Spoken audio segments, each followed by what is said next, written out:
The Coalition for Reforms and Democracy Principles are alleging that there is a scheme by the government to use the law on treason against them. The court leaders quoted a letter by the head of public service, Joseph Kinyua, to Solicitor General Njemu Muturi seeking advice on the application of the law on treason over political incitement. Now, although we cannot publish the full contents of the letter due to legal restrictions on state secrets, the court team explained to the media what they think the letter means. KTN senior reporter Rita Tinina has the story.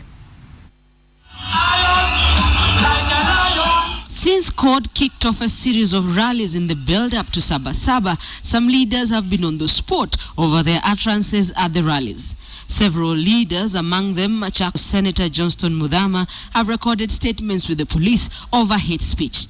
Now, the coalition's principals claim the government has a bigger scheme. The letter demonstrates the desire and scheme of the Jubilee administration to use the law of treason to achieve political objectives. The letter, which CORD availed to the press, is dated the 24th of June and was written by the Chief of Staff and Head of Public Service, Joseph Kinyua, to Solicitor General Njemu Muturi and is copied to Attorney General Professor Githu Muigai.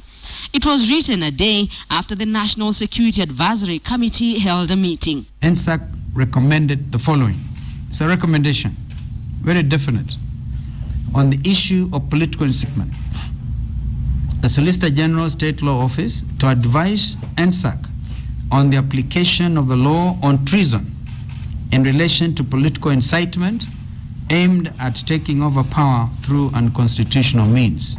According to CORD, the letter also asks the Solicitor General, the Inspector General of Police, and the Director of Criminal Investigations to facilitate the protection of key witnesses following the Mpeketoni attacks. This letter is a clearest indication that the Jubilee administration wants to arrest and detain the leaders of CORD on charges that have no basis under our Constitution.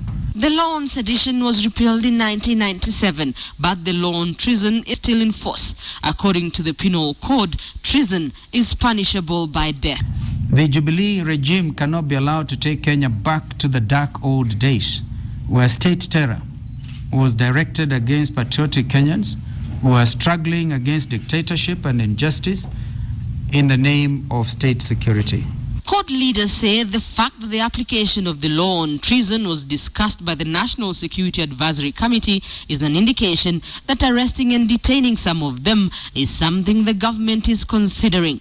The Solicitor General Njemu Muturi has told the Standard that he cannot comment on the contents of the letter because he has not seen it yet. Rita Tinina, KTN.